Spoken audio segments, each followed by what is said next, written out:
पारू मालिकेमध्ये आपल्याला पाहायला भेटतं की पारू आणि आदित्यचं प्रेम अहिल्यादेवीने स्वीकारलेलं असतं आणि त्यामुळे सगळेच जण खूपच आनंदात असतात. तर पुढच्या भागामध्ये आपल्याला पाहायला भेटते की हा परितोष दामिनीशी अगदी विवळत बोलत असतो. तो म्हणत असतो की मी सारी सिस्टीमच विकत घेणार होतो, पण गडबड झाली. मी पैशाची बॅग घेऊन येण्याऐवजी कपड्यांची बॅगच घेऊन आलो आणि सगळं मातीत गेलं, असं तो म्हणत असतो. त्यावेळेस ही दामिनी कोणताही विचार न करता ती म्हणत असते की माझ्याकडे काही दागिने आहेत, ते मी तुला देते.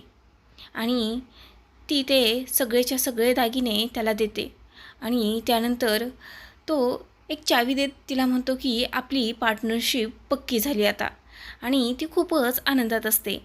तर इकडे सकाळी आपल्याला पाहायला भेटते की आदित्य पारूच्या घरी आलेला असतो आणि मारुतीही तिथंच असतो. तो मारुतीला म्हणत असतो की मामा, मला पारूसोबत थोडं बोलायचं होतं. त्यावेळेस मारुती हसतच म्हणतो, आता ती तुमची बायको आहे, माझ्या परवानगीची काय बी गरज नाही आता. आणि त्यानंतर पारू आणि आदित्य एकमेकांकडे बघून खूपच लाजत असतात आणि त्यानंतर मारुती तिथून जातो आणि दोघेजण गप्पा मारत असतात.